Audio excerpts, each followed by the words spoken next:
with that, let's talk about our last topic of the day, which is the movie, The Electric State. The Electric State is very interesting to me. I want 2 hours of my life back. Not because the movie's bad, but because the movie was not what I was expecting. It was a very, very corny movie. It has elements of familiar movies that I've seen in the past. It's directed by the Russo Brothers and stars Chris Pratt and Millie Bobby Brown, who you might know from Stranger Things, on Netflix as Eleven. That was like her breakout role. And she's been in other things, Enola Holmes and all that kind of stuff. But she stars here opposite of Chris Pratt, and they are in a post-apocalyptic world in which robots and humans try to live and coexist with each other. Robots ended up evolving and developing thoughts, which kind of caused a war between robots and humans. And it wasn't until a scientist who's played by Stanley Tucci, Stanley Tucci of Stanley Tucci, of Stanley Tucci Eats, who plays a scientist who basically can beat back the robots, and they've imprisoned them, and now humans are kind of living in this post-apocalyptic world, but they have these simulators that they put in their head in order to simulate whatever they want, a la kind of the Star Trek holodeck, or a la WALL-E at the end of WALL-E, when they're all have these computers on their head or virtual reality machines so that they can lose themselves in the simulation. Millie Bobby Brown's character, Michelle, loses her brother and her family in the war, and until she's approached by a robot who seems to be inhabiting her brother, and leads her on an adventure to eventually recover her brother from the hands of the evil scientist. This is a very, very... it's a premise that reminds me a little bit of movies like Starship Troopers or movies like iRobot. It reminds me of video games like Fallout. I would argue that this would be very, very interesting to watch had we not already been inundated by things like this in other types of mediums or other types of genres or whatever, or other movies like this before. This would have struck a different chord had we not seen this played out a number of times over and over and over again.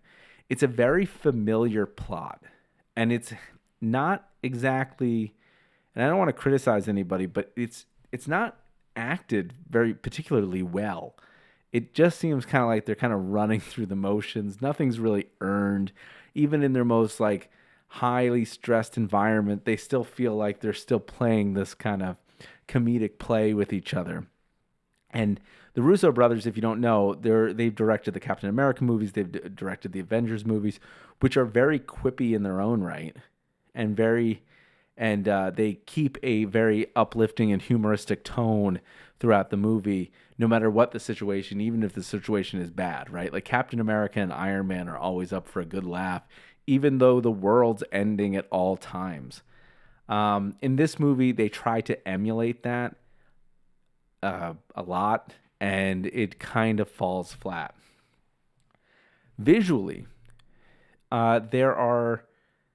it's very, very interesting and very, very true to the source material. The source material is based on a 2018 book by Simon Stålenhag.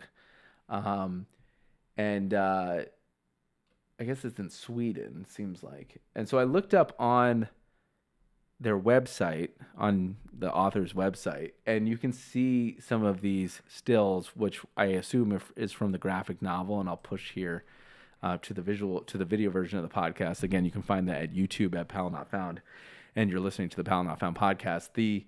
The artwork is really, really vivid, and really, really beautifully done. It almost kind of looks like a watercolor if you're looking at it in the right way. It's so photo real, some of his artwork. And they did a great job capturing that artwork and bringing it to life. Because if you look at some of these stills before you watch the movie, you're going to be amazed at what they took from the page and they put up on screen. The sad part about this movie, though, is some of the moments, even though visually it's spectacular, and they do a great job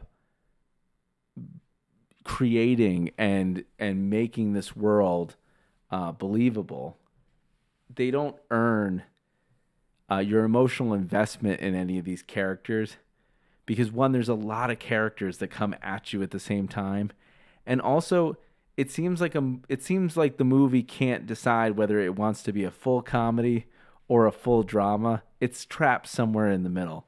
The movie starts off with like a very, very heavy exposition. That's a beautiful shot, isn't it? Wow, that's great.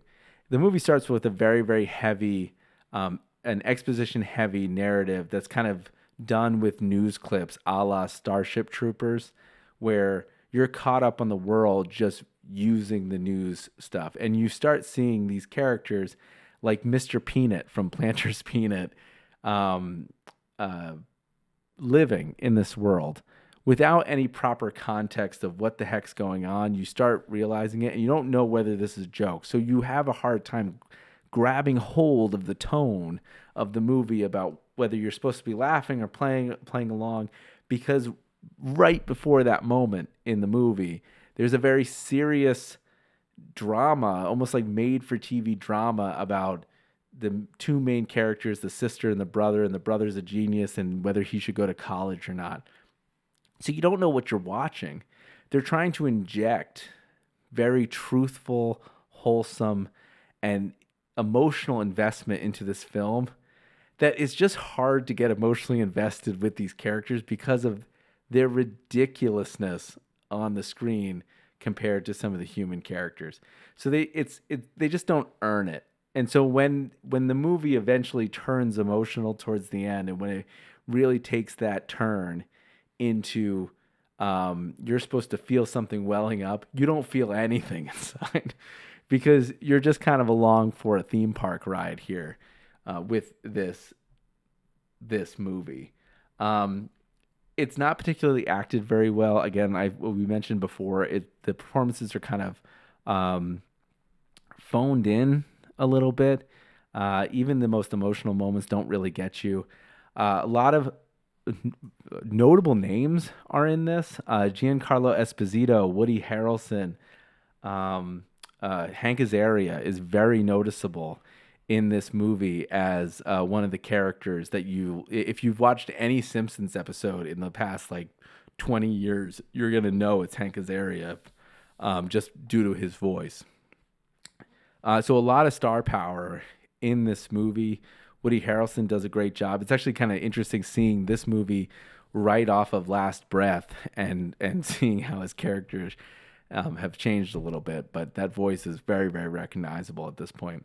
Giancarlo Esposito plays the antagonist, and one of the antagonists, along with Stanley Tucci, in this movie. And maybe this is just a PSA for Giancarlo Esposito. Somebody put Giancarlo Esposito in a movie where he's not playing the villain. I mean, he has played so many villains, and he is a scary and well-acted villain. I mean, Gus Fring from Breaking Bad, Moff Gideon from what's it called, The Mandalorian, the guy from Captain America that we just saw, the first villain. Somebody put that man in a role where he's amicable. He needs it for his repertoire. He seems like a delightful man. He deserves more than being the villain in every Hollywood movie. This is the hill that I'm going to die on, and this is what I want for Giancarlo Esposito. He's a good actor. Don't typecast him anymore. He deserves more, people. He deserves more. So, there are, but he plays a pretty good villain in this movie, and he does a pretty good job.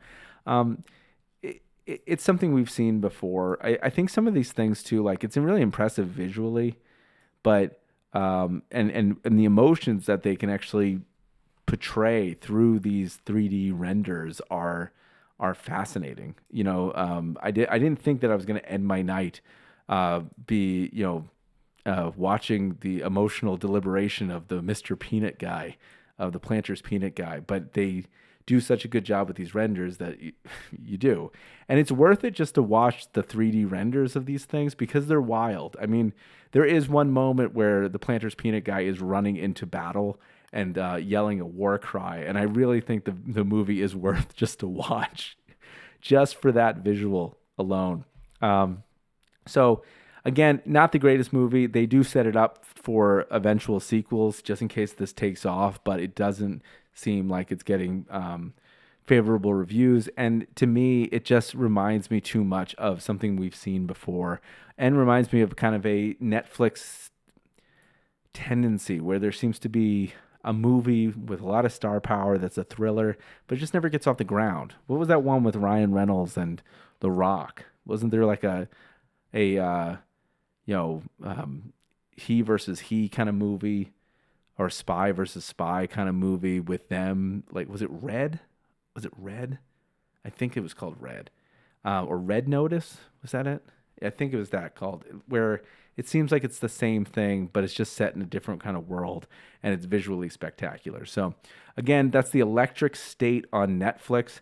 It debuted March 14th, directed by the Russo Brothers, which stars Millie Bobby Brown of Stranger Things and Enola Holmes fame, and Chris Pratt, who's doing his best non-Guardians of the Galaxy, like impression in this movie. There's actually a pretty good soundtrack in this movie too. Like they kind of punctuate it almost like Guardians of the Galaxy, where they have this idea for kind of punctuating the movie with this kind of classic, timeless soundtrack. I mean, even the trailer is set to Somewhere Over the Rainbow, which kind of makes you think, like, is this, this film has that kind of like, he versus them kind of cast kind of thing going on as the Wizard of Oz does. But it wants to be Guardians of the Galaxy, but it just doesn't have as much charm or charisma as the other ones to kind of achieve that for this film. So again, that's The Electric State. You can watch it on Netflix, starring Millie Bobby Brown and Chris Pratt.